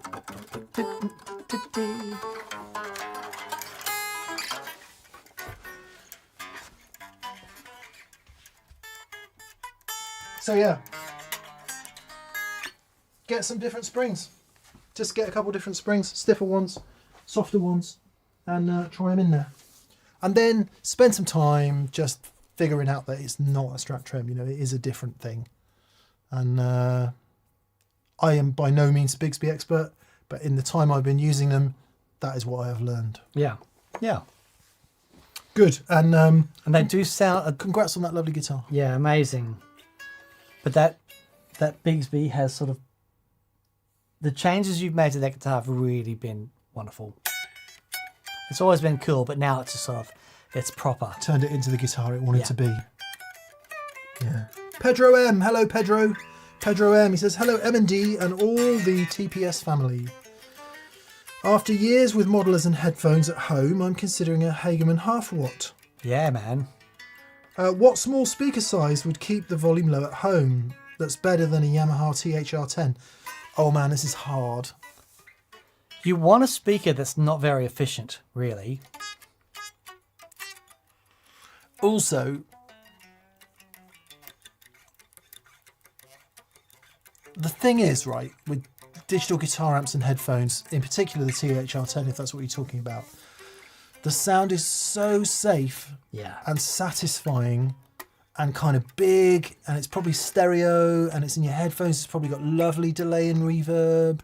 It's a really lovely, safe, easy thing to play, right? If you then go to a little tube amp and a speaker, yeah, it could well be initially quite disappointing because it's harder, it's edgier, all the frequencies will come out in different ways.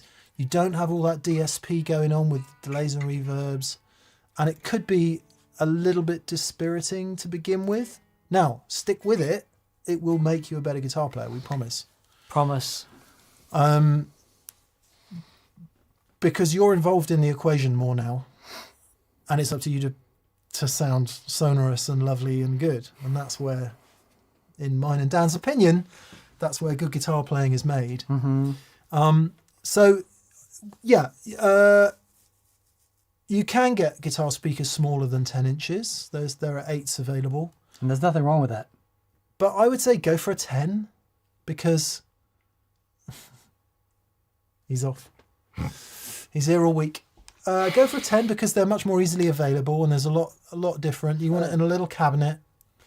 And go for something relatively inefficient. Or you could go for the Jensen C12K that comes as standard in the Fender Deluxe Reverb 64 Custom Hand-Wired Edition, because it is really quiet, like 93 dB. Yeah. Speakers are rated. They have what's called a sensitivity rating, an efficiency rating, which is measured in decibels at 1 watt at 1 meter. So that speaker I just mentioned, the Jensen C12Q, not K, C12Q, my apologies. If you put 1 watt through it and you measure it at 1 meter, it puts out 93 dB. Right. Is that right? Yeah. Anyway, the difference between that and something like a Celestion Vintage 30 putting out 99 or 100 dB is massively louder. So a slightly less efficient speaker. The other thing you could look at if you want to chuck some money at it is the Celestion Peacekeeper speaker, which is right down at 86, 85. That's really quiet. So you could hammer that Hageman half watt through that and it would be super quiet. Yeah. Maybe even too quiet, but See, this is the thing, right? I mean, I don't know. I guess the meter. How loud is too loud? Look, if I took this home at 2 o'clock in the morning, that'd be too loud, yeah. you know? But if I'm, if it's the middle of the day, it's not really a problem, right? But it's, at any point, just the acoustic thing of the strings can be inappropriate. So, yeah, it's a constant thing. I remember I started using a because I've got the THR10 and it's fabulous. Then I got the kitchen Audio Kitchen. the 1 watt little small trees. small trees. I got the 1 watt small trees, Little and screaming trees. little screaming trees, and a little 8-inch speaker. And that thing changed the way I thought about practice at home. Because the one thing that plugging into, like, even my Waza headphones and the Yamaha and everything, it's really fun. It really sounds great. And it's very, very pleasing. It's like, oh, yeah, I dig this. The issue is that part of the appeal with that stuff is it does take away a lot of the dynamics. And one thing I found instantly with the Audio Kitchen was that I could hear everything, and I was quieter than what I was playing with the Yamaha, but things were clearer, and it was like, oh, didn't quite fret that right. I'm attacking that differently. The thing about doing a little valve setup and a little speaker, and you can still put, your effects pedals and stuff in there, but if you get the core tone of that stuff right, and you can really feel the difference in the attack, and you hear it, and mix exactly right, that sort of thing, when you can hear it, it does change your playing in a way that is really good. And this isn't a digital versus analog thing. It's just the reality of physics. It definitely changed. It changed the way that I practice at home. So, if that was a lot of information, Pedro, there's a lot of love coming in for the Celestion Greenback 10. Yes. If If you need a reductive answer, there's a lot of love coming in for the Celestion Greenback 10. So maybe check that out. I want to say hi to Marla. Hello, Marla, who's Hello, watching Marla. with her dad, Paul. You've just commented, Marla, so hope you guys are having a fun evening. Nice to hear from you. Cool. Right, we've got to hurry up, Dan, because I've got to go and see a man about a bathroom tonight. I've got to have a big bit of a bathroom replaced, which is kind of boring. I'm here for that. Yeah, I like a bathroom renovation. yeah. So, One of my favourite jobs doing the renos was tiling. I used to really enjoy it. oh, nice. Yeah. Yeah. And I did the whole. I used to when I'd build a bathroom and using the big thick, it's like fibro, but it's that big thick green waterproof stuff and as the base, and then I'd build a screed over that, and you'd angle it all into the thing, and you build the tile. It was really great. Very nice. Yeah, very satisfying. Very satisfying. Yeah. Grouting. I love jobs like that where they have a beginning and an end. It's so much fun. I've never done a job that has a beginning and an end. It's always just we're tell not quite finished yet. I tell you what was amazing about doing the building renovations is that you would work really hard, but at the end of the day, you could look back and you'd see what you'd done. And for years and years, it just thought, this is It's good work. really good work. That was fun. It was fun, that job. Okay, so a few left. We'll try and skip through these with apologies from me because I do have to genuinely go and see a man about a bathroom. Love you too. Take one from the chat, please, says Seventh World, who has done a phenomenally generous super chat. Seventh World, thank you so much. That's really kind of you. And the question we'll take is from Ninklask. Ninklask says, it's actually a question he's asking of somebody else, but it's relevant to us. Did you have a chance to try the MKX Victory amp? We did. Funnily enough, we've just got one, or Dan's just got one, and Steve Rothery, who's about to come on the show again, brought one in, which we recorded, and boy does it sound good. Dan played it at Anderton's as well. So I've got one, and I'm setting up a rig around it. I think it sounds phenomenal. The thing that I've always struggled with multi-channel amplifiers is every channel seemed a bit compromised. But I think the way this is laid out, personally, this is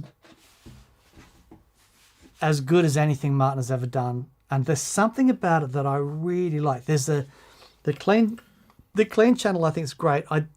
The high gain channel, with the gain on low, I think it's great. But that crunch channel, far out, man. It's unreal. Martin's good at all things, but he's so good at crunch and overdrive. Yep, it's amazing. The effects loop is lovely. Yeah. As I'll put analog effects and stuff post preamp. Yeah.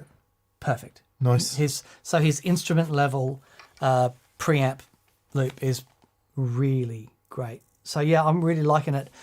I do want to do a shootout between that and the hand-wired version because I'd love to know what the differences are.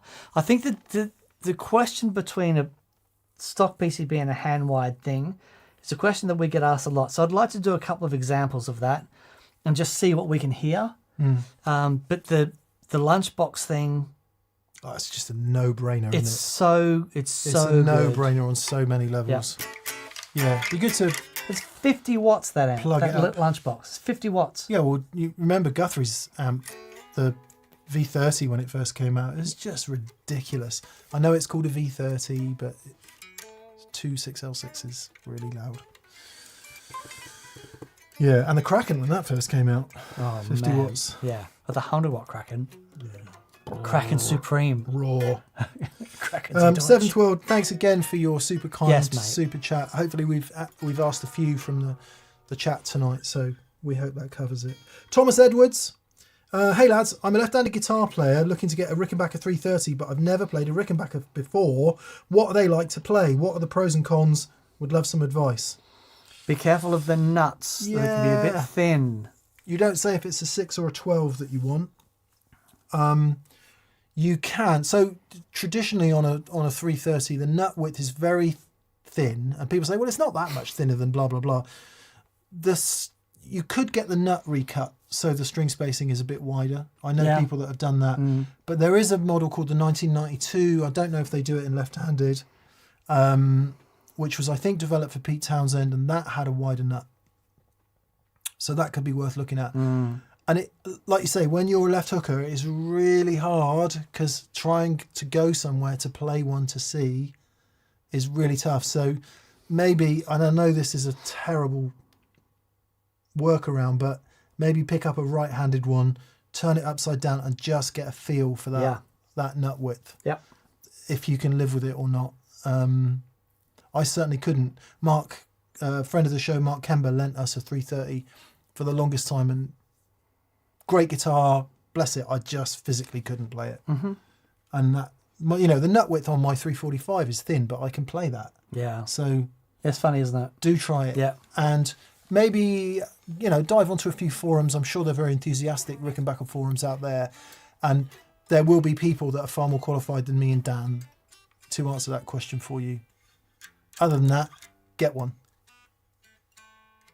Yes. Contender for the coolest electric guitars ever. Yeah. Contender. Absolutely. Contender. Yep. Simpwood, no question, just sending them some love. Take one from the chat if you want, and there is enough time.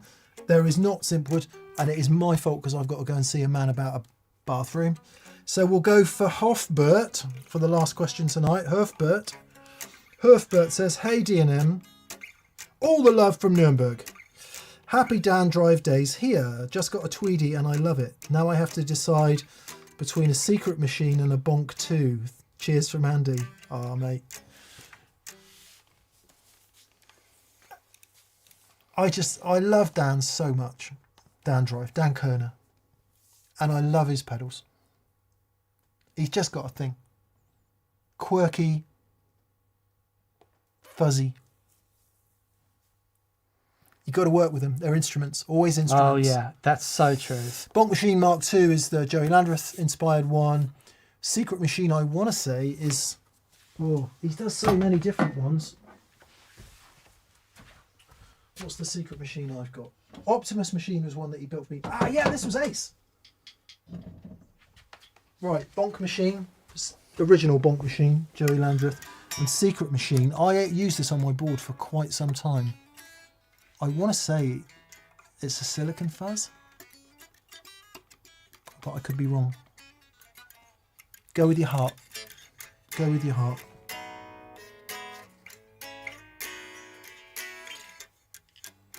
Bonk Machine. Yeah, especially if you've heard Joey play it and you love it. I'm not sure Yeah. what's different about the version 2, but I love his little plates as well. Yeah, unreal. Yeah, go with your heart. Go with your heart. Go do what your heart tells you. So Combustion Engine says, wasn't it a Zonk machine? So originally there was Quite a different. version of the what's it called? The Tone Bender. The Tone Bender version of the Tone Bender that came out from Tone Benders were OEMs all over the place, and then someone did a version of it which was a slight variation, which had more aggressive mids, called the Zonk machine, and then that is Zonks also became known for having a little bit of octave as well. Some yeah, of the them. way the transistors were Yeah. biased, and they'd be a bit more gated them with a bit more harmonics in them, and then the Secret Machine and the Bonk Machine was a thing. BV is asking me if we've missed a super chat, so I'm just going to check if we have. Chelino. Whoa. Oh, if we have, we're going to answer it next time because I've got to go. Gotta I'm go. going to be late and I'm going to be in trouble. Gotta be in trouble. Thanks for being with us, everyone. Thank you. We'll see you Friday for a Steve Rothery show. Dan's going to play you out. I'm going to try not to speed to meet my plumber because I am now late. Bye bye. See you later.